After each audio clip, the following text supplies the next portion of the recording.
Sebenarnya saya dengan berat hati ingin membahas video ini ya teman-teman, yang dimana ada seorang singa aswaja membuat salah satu video lawakan dengan beberapa habib begitu, membahas tentang Isra Mi'raj. Keren memang.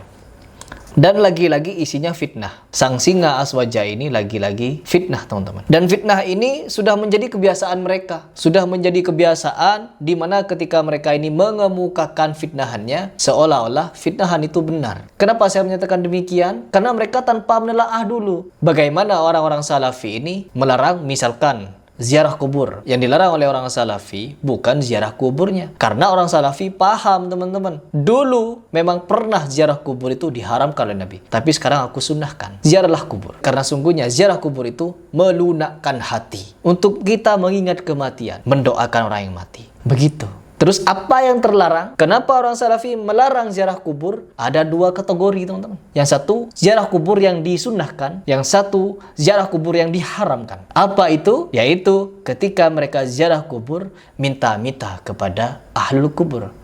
Ya Habib Muhsin, ikdi hajatina. Ya bin Muhsin, ikdi hajatina. Siapakah mau dikubur hidup-hidup? Ini Sontodoyo. Kuburan Habib bisa mengabulkan 70 hajat. Ada seseorang orang soleh melihat Rasulullah SAW seakan-akan kok dia terlambat untuk ziarah Rasulullah SAW. Di situ Rasulullah menyampaikan, apakah engkau nggak tahu bahwa ziarah ke makam anakku Abdullah bin Alwi al-Haddad ini bisa mengabulkan 70 hajat. Kuburan Habib bisa mengabulkan 40 hajat. Jadi gagal ziarah itu bukan cuma kita, di zaman dulu juga ada. Sampai gagal katanya kapal ini kalau terus tenggelam, kapan harus balik? Ketika balik sumpah, anak mau Mekah Madinah, sudah pamit harus pulang. Sedih. Di mimpi Rasulullah SAW ketika di mimpi mengatakan bahwasanya, wahai fulan, apakah kamu nggak tahu ziarah cucuku Abdullah bin Alwi al-Haddad tugdo arba'ina hajat. 40 hajat kamu kalau kamu ziarah Allah akan. Baka sidi innaka hakariyadagahum magariyamakum. Waduh. Kuburan bisa mengabulkan hajat teman-teman. Doktrin minta kepada kuburan. Ya, dan ini sudah marak di Indonesia. Makanya kuburan-kuburan wali sampai bertarif, di stop. Orang yang ingin masuk kepada kuburan wali di stop. Infak dulu seikhlasnya, baru boleh lewat. Dikasih dulu seikhlasnya masing-masing ya. Dikasih dulu seikhlasnya masing-masing ya. Dikasih dulu seikhlasnya masing-masing ya. Taruh aja. Kuburan adalah sumber mata pencarian. Sungguh aneh, para penziarah dijanjikan keberkahan dengan kunjungan ke makam. Namun warga sekitar meminta kepada para pengunjung makam. Ya, aneh banget kan? Itu kenapa para akamsi tak ikutan minta keberkahan kepada makam, malah meminta kepada pengunjung. Sedangkan pemuka tokoh mereka sibuk membuat cerita-cerita agar banyak para pengunjung yang hadir ke tempat tersebut dengan maksud mencari keberkahan. Sadarlah wahai saudaraku, kami ingin menuju surga bersamamu. Kami mengingatkan kepadamu bahwa Rasulullah SAW bersabda, jika engkau memohon, mohonlah kepada Allah. Dan jika engkau meminta pertolongan, mintalah kepada Allah. Allah bukan seperti pemimpin negeri yang jika meminta harus melalui menterinya. Maka mintalah kepada Allah saja. Lah, dia malah qasidahan di kuburan. Fenomena. Dan ketika kita lihat, ada kesaksian dari seorang mukibin ya, mantan mukibin. Dia bersaksi bahwa Al-Habib Lutfi setiap tahunnya mendapatkan 5 karung uang dari kuburan keramat. Mantap. Bagaimana kalau ada ribuan, ratusan, taruhlah ratusan, puluhan dulu lah. Puluhan kuburan keramat di Indonesia dan semua milik Habib Lutfi. Kira-kira Habib Lutfi dapat berapa karung tiap tahun? Kalau satu kuburan saja dapat 5 karung, tinggal dikalkulasi. Bisnis yang sangat menguntungkan. Sampai-sampai saya di-share satu video, ada kuburan Habib Hasan yang disanjung-sanjung siapa namanya? Adi Hidayat. Disanjung-sanjung sama Adi Hidayat. Habib Hasan ini katanya orangnya begini begitu. Ketika berhadapan dengan jemaahnya, langsung minta duit. 100 juta, 50, 25 juta. Dan kuburannya dibangun teman-teman, proyek.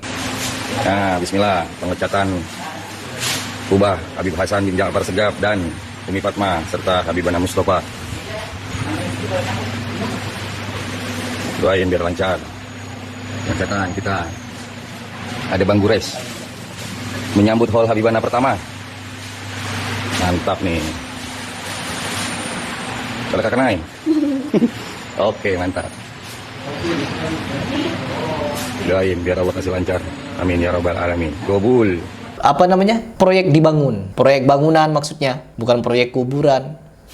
Siapakah mau dikubur hidup-hidup? Ya, proyek kuburan. Nggak tahu sudah. Tinggal kalian saja ini menerjemahkan kira-kira mau dibangun untuk apa.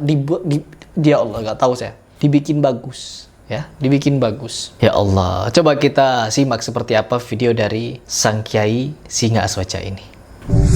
Ana heran kok ada loh orang itu anti sama Isra Mi'raj. Ana heran, ini dua Habib teman-teman. Ini Habib yang di Kalimantan itu ya, kalau tidak salah. Yang sering dawir ya, Kenapa aja? Nah, Kenapa, di Kiai? dalam peristiwa Isra Mi'raj itu ada simbol-simbol ajaran Ahlus Sunnah wal Jamaah. Ada simbol-simbol ajaran Ahlus Sunnah wal Jamaah. Di momen Isra Mi'raj ada simbol-simbol teman-teman. Dan itu kalau mereka baca bertentangan dengan ajaran kelompok yang anti Isra Mi'raj. Anti Isra Mi'raj. Nah, di antaranya apa tuh? Di antaranya Rasulullah SAW ziarah ke makam Nabi Musa, Ziarah ke makam Nabi Musa. kemudian ke makam Nabi Ibrahim. Nah, kelompok yang kamu Isra Mi'raj kan nggak ada ziarah kubur. Tuh, nggak ada katanya teman-teman. Fitnah, beliau bikin lawakan yang fitnah. Kemarin saya sudah membahas videonya Ajir, yang dimana Ajir juga memfitnah Ustadz Khalid Basalamah. Video 1 menit dipotong teman-teman. Jadi berapa? Jadi 10 detik kurang lebih. Lalu dikomentarin seolah-olah dia pinter. Padahal sontoloyo. Kenapa saya menyebut sontoloyo? Seharusnya kalau memang ingin mengomentari, ditonton full 1 menit. Tonton full 1 menit, baru komentari. Oh enggak, dipotong-potong sedemikian rupa lalu dikomentarin. Apa ini namanya kalau bukan sontoloyoan? Sama dengan ini, fitnah. Orang-orang Salafi tidak pernah katanya ziarah kubur. Mereka bukan tidak mau ziarah kubur. Mereka ziarah kubur. Tapi untuk apa? Untuk mendoakan. Mendoakan yang sudah meninggal. Mengingat kematian. Sama, kita juga seperti itu. Setelah kehidupan ini kita akan merasakan kematian. Orang-orang Salafi melarang ziarah kubur, bukan ziarah kubur untuk mengingat kematian. Tapi pelaku ziarah kubur yang selalu doyan minta-minta di kuburan. Ikdi hajatina. Minta uang yang merah, fulus merah halus-halus. Fulus kertas merah yang halus-halus. Nggak punya duit 9 orang, tanya aja anak-anak. Seharusnya kalau memang ingin membahas Salafi itu, simak video mereka yang dimana menyatakan ziarah kubur terlarang. Ada ziarah kubur yang terlarang, ada ziarah kubur yang sunnah. Kebodohan yang paling bodoh dan kesesatan yang paling sesat orang-orang yang datang berbondong-bondong ke kubur para wali untuk minta di sana. Kalau ziarah kubur boleh. Perhatikan ini, jangan salah paham. Tolong perhatikan, dengarkan baik-baik. Jangan salah paham. Kalau ziarah kubur ke kuburan kaum muslimin boleh. Dianjurkan oleh Nabi Muhammad SAW, ziarah kubur ke kuburannya pemakaman kaum muslimin boleh. Sunnah dianjurkan oleh Rasulullah SAW. Kata Nabi, kuntu nahaitukum an ziyaratul kubur fazuruha fa inna tudzakirukumul akhirah. Kata Nabi, aku pernah melarang kalian untuk ziarah kubur. Sekarang boleh kamu ziarah kubur, karena ziarah kubur mengingatkan kalian kepada akhirat.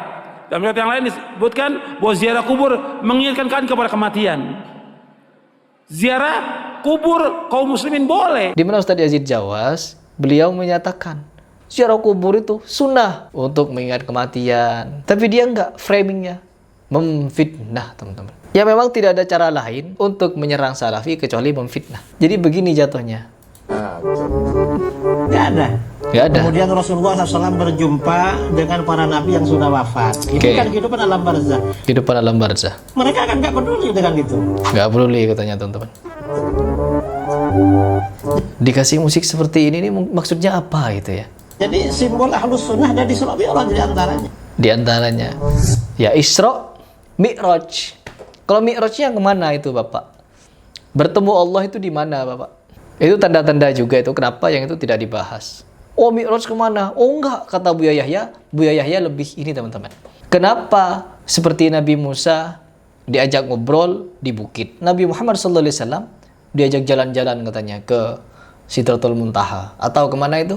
Ke Arash. Diajak jalan-jalan teman-teman. Ya iyalah, Allah kan maha kuasa. Allah bebas mau kemanapun. Mau ngobrol di gunung, mau dimanapun, terserah. Tapi pada intinya Allah Subhanahu Wa Taala setelah menciptakan langit dan bumi alam semesta ini, kemudian Allah Subhanahu Wa Taala beristiwa di atas arsy, tidak beristiwa di bawah, teman-teman. Allah suci dari berbagai macam arah, gak bisa ditunjuk. Apa bedanya dengan tidak ada? Apa bedanya dengan tidak ada? Sesuatu yang tidak bisa ditunjuk, apa bedanya dengan tidak ada? Ketika mereka ditanya, seperti apa zat Allah? Gak tahu. Gak tahu. Allah gak punya tangan, Allah gak punya mata. Padahal ada hadisnya, sahih lagi. Allah punya tangan. Bahkan menciptakan Adam dengan kedua tangannya. Allah punya pendengaran, Allah punya penglihatan. Allah bisa merasakan. Lalu tiba-tiba dikatakan, Allah tidak punya tangan loh, tidak punya mata. Ya Allah. Nanti kalau kita menyatakan Allah punya tubuh seperti manusia, mirip makhluk. Nah, itu kan akal mereka. Itu akal pikiran mereka yang menyatakan kalau Allah punya tangan, punya kaki, punya wajah seperti manusia katanya. Jadi biar tidak mirip manusia, Allah itu dimiripkan dengan apa? Dengan oksigen. Oksigen. Seperti apa wajahnya oksigen? Oksigen itu makhluk, ya, tidak terlihat. Oksigen. Seperti apa wajahnya oksigen? Seperti apa matanya oksigen? Seperti apa pendengaran oksigen? Seperti apa tangan oksigen? Perhatikan baik-baik. Oksigen ini makhluk, teman-teman. Apakah Allah Subhanahu wa taala seperti oksigen? Ada, tapi tidak bisa dilihat, tidak bisa digambar, tidak berbentuk. Hah? Seperti itu Allah? Ketika diajak mikir seperti ini, akal mereka salbut. Kata orang Madura, salbut, teman-teman. Yang dimana ketika akal mereka berusaha untuk menelusuri, menyelidiki seperti apa zat Allah itu. Ketika beristiwa, gak mungkin Allah istiwa. Nanti kalau istiwa itu nempel dia dengan aras. Buktinya, teman-teman, langit dan bumi. Bumi di bawah, langit di atas. Yang di atas tidak butuh dengan di bawah, ya. Tapi yang di bawah pasti butuh langit. Bayangkan kalau tidak ada langit, akan berjatuhan itu meteor-meteor itu. Bisa dipahami sampai di sini? Wow, gak bakal paham. Gak bakal. Aduh. Ini kiai ini mau kemana sebenarnya ya? Saya gak habis pikir, teman-teman. Jelas tidak habis pikir. Kenapa bisa berani-beraninya dia ini memfitnah? Silahkan pikir. Dan silahkan kalian berpendapat. Kira-kira kenapa?